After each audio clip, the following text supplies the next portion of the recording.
আসসালামু আলাইকুম। সবাই কেমন আছো? ফুডি কর্নারে সবাইকে স্বাগত। আজকে আরও একটা নতুন রেসিপি নিয়ে তোমাদের সামনে হাজির হলাম। বৃষ্টির দিনে যদি এই রকম একটা ডিম রান্না সামনে পাওয়া যায় তাহলে কিন্তু গরম ভাতের সঙ্গে জাস্ট জমে যাবে। বাড়িতে আমরা প্রত্যেকেই ডিম রান্না করি, কিন্তু রেস্টুরেন্টের মতো ডিমের স্বাদ আমরা বাড়িতে আনতে পারি না। তাই রেস্টুরেন্টের স্বাদ বাড়িতে কিভাবে আনা যায় সেই রেসিপিটা আজকে তোমাদের সঙ্গে শেয়ার করব। খুব কম মশলা দিয়ে আর খুব কম সময়ে খুব কম উপকরণ দিয়েই আজকের এই ডিমের রেসিপিটা বানিয়ে ফেললাম। তোমরা পুরো ভিডিওটা দেখতে থাকো, আর এই ভিডিওটা কোথাও কিন্তু স্কিপ করলে তোমরা বুঝতেই পারবে না যে রেসিপিটা কিভাবে বানালাম।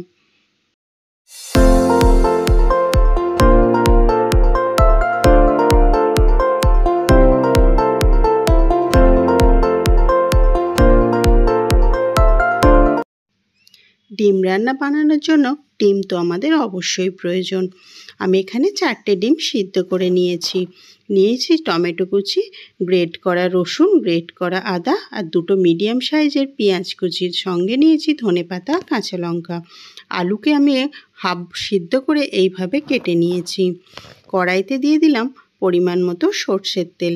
রেসিপিটা কিন্তু আজকে আমি সর্ষের তেল দিয়ে বানালাম। দিয়ে দিলাম সামান্য একটু লবণ ও সামান্য একটু হলুদ গুঁড়ো। তেলের সঙ্গে খুব ভালোভাবে মিশিয়ে দিলাম হলুদ গুঁড়োটা। দিয়ে দিলাম সেই সিদ্ধ করে রাখা ডিমগুলোকে তেলের মধ্যে অনবরত নাড়িয়ে চাড়িয়ে লাল লাল করে ভেজে নেব। 1.5-2 মিনিট কিন্তু অনবরত নাড়লেই ডিমগুলো সুন্দরভাবে লাল লাল করে ভাজা হয়ে যায়। ডিমগুলো এবার তেল থেকে উঠিয়ে নিতে হবে। ওই তেলের মধ্যেই দিয়ে দেব হাফ সিদ্ধ করে রাখা আলুগুলো। আলুটা কিন্তু আমি পুরোপুরি সিদ্ধ করিনি, 80% মতো সিদ্ধ করেছি। তেলের মধ্যেও এই আলুটাকে লাল লাল করে ভেজে নেব। লাল লাল করে ভাজা হয়ে গেলে কিন্তু তেল থেকে ঝরিয়ে এটা আলুগুলোকে তুলে নিতে হবে। এই কড়াইয়ের মধ্যে আবারও একটু সামান্য পরিমাণে সর্ষের তেল দিয়ে দেব।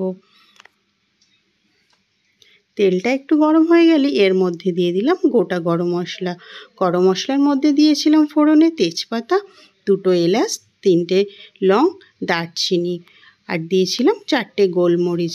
তেলের মধ্যে 30 সেকেন্ডের মতো ভেজে নিয়ে যখন হালকা গন্ধ উঠতে শুরু করবে গরম মশলা, তখন এর মধ্যে দিয়ে দেব সেই কুচি কুচি করে কেটে রাখা পেঁয়াজগুলো। ডিম রান্না করলে পেঁয়াজগুলো কিন্তু এইভাবেই কাটবে, তাহলে কিন্তু ডিমের গ্রেভিটা খুব সুন্দর হয়। পেঁয়াজটা কিন্তু তেলের মধ্যে অনবরত ভেজে নিতে হবে 3-4 মিনিট। আর এই পেঁয়াজটা ভাজার সময় আমি এখানে একটা জিনিস অ্যাড করব। সেটা হলো আমি এখানে সামান্য পরিমাণে দিয়ে দেবো চিনি। চিনিটা দিলে পেঁয়াজের কালারটা খুব সুন্দর এসে যায়। চিনিটা ক্যারামেল হয়ে গেলে পেঁয়াজের মধ্যে একটা সুন্দর লাল কালার চলে আসে, আর রান্নার টেস্টটাও কিন্তু অনেক গুণে বাড়িয়ে দেয়।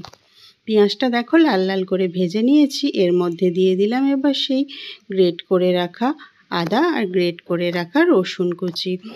এগুলোকেও দিয়ে আরও 1 মিনিটের মতো ভেজে নিতে হবে। মশলাটা যত সুন্দর কষাবে ডিম রান্নাটা কিন্তু তত সুন্দর হবে। পেঁয়াজটা দেখো পুরো লাল লাল করে আমি ভেজে নিয়েছি। এখনও পর্যন্ত কিন্তু আমি কোনো জল এখানে অ্যাড করিনি। দিয়ে দিলাম সেই ছোট ছোট করে কেটে রাখা টমেটোটাকে। টমেটোটা যাতে তাড়াতাড়ি গলে যায় দিয়ে দিলাম 1 চিমটি পরিমাণ লবণ। টমেটোর মধ্যে যদি একটু লবণ দিয়ে দেওয়া যায় তাহলে কিন্তু টমেটোটা খুব তাড়াতাড়ি সিদ্ধ হয়ে যায়। পেঁয়াজের সঙ্গে টমেটোটাকে খুব সুন্দরভাবে ভেজে নিতে হবে একটু সময় নিয়ে। টমেটোটা দেখো গলতে শুরু করে দিয়েছে। আর এই পর্যায়ে দিয়ে দেবো একে একে মশলাগুলোকে। দিয়ে দিলাম পরিমাণ মতো লবণ, পরিমাণ মতো হলুদ গুঁড়ো, আর দিয়ে দিলাম ঝাল লঙ্কার গুঁড়ো, সঙ্গে দিয়ে দিলাম ধনে, আর দিয়ে দিলাম কিছুটা পরিমাণে ভাজা জিরে গুঁড়ো। জিরে গুঁড়োর এই ফ্লেভারটা কিন্তু ডিম রান্নায় খুব সুন্দর আসে। আর 1 চামচের মতো দিয়ে দিলাম কাশ্মীরি লঙ্কার গুঁড়ো, এটা শুধুমাত্র কালার আসার জন্য। মশলাগুলো দিয়ে আবারও কষাতে থাকলাম পেঁয়াজের সঙ্গে। এখনও পর্যন্ত কিন্তু আমি কোনো জল অ্যাড করলাম না।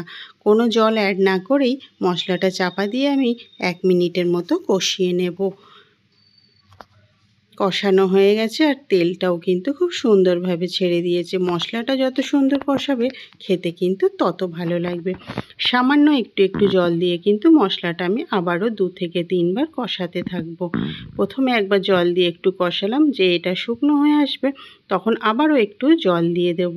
এইভাবে কিন্তু আমি 2 থেকে 3 বার জল দিয়ে মশলাটাকে সুন্দরভাবে কষিয়ে নেব। রেস্টুরেন্টের স্বাদে যদি বাড়িতে ডিম বানানো যায় তাহলে কিন্তু এই রেসিপিটা অবশ্যই ফলো করতে হবে।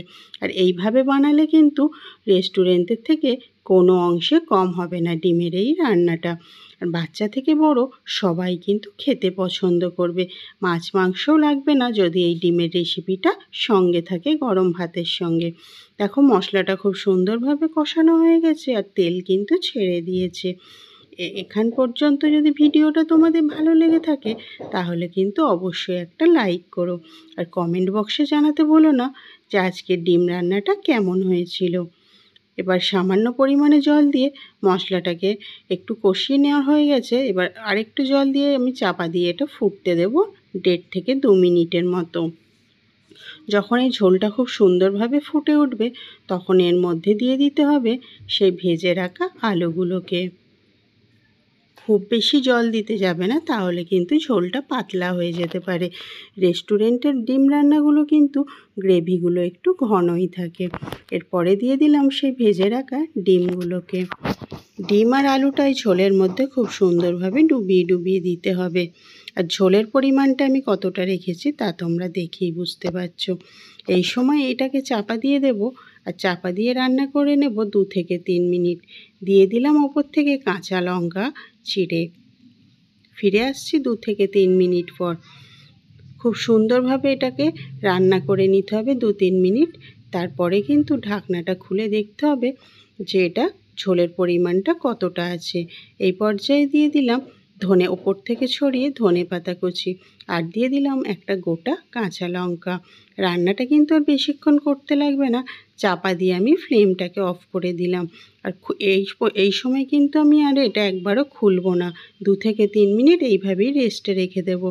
3 মিনিট পর খুলে দেখালাম, দেখো ওপর থেকে কিন্তু তেলটা খুব সুন্দর উঠেছে। আর ডিম রান্নাটা কিন্তু কোনো অংশে রেস্টুরেন্টের থেকে কম লাগছে না। দেখতে যদি ভালো হয় তাহলে কিন্তু খেতেও ভালো লাগবে। আর আমাদের কিন্তু যে খাবারে দেখতে ভালো লাগে সেটা কিন্তু আমাদের বেশি খেতে ভালো লাগে। তাই এই রকম লাল লাল যদি ডিম রান্না গরম ভাতের সঙ্গে দেওয়া যায় তাহলে কিন্তু সবাই খেয়ে ফেলবে। আজকের ডিমের রেসিপিটা তোমাদের কেমন লেগেছে তোমরা কিন্তু অবশ্যই কমেন্ট বক্সে জানিও। আর যদি আমার চ্যানেলে নতুন হয়ে থাকো তাহলে আমার বন্ধু হওয়ার অনুরোধ রইল। অবশ্যই সাবস্ক্রাইব করে দিও আর পাশের বেল আইকনটি অন করতে ভুলো না।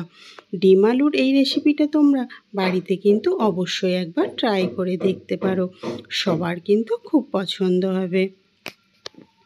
লাল লাল এই ডিম আলুর ঝোল তোমাদের কেমন লেগেছে সেটা কিন্তু অবশ্যই কমেন্ট বক্সে জানিও।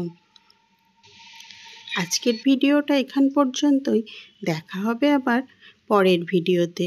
তোমরা কিন্তু সঙ্গে থেকো আর লাইক কমেন্ট শেয়ার করতে ভুলো না। তাহলে তোমাদের লাইক কমেন্ট শেয়ার কিন্তু ভিডিও বানানোর আগ্রহ বাড়িয়ে দেবে।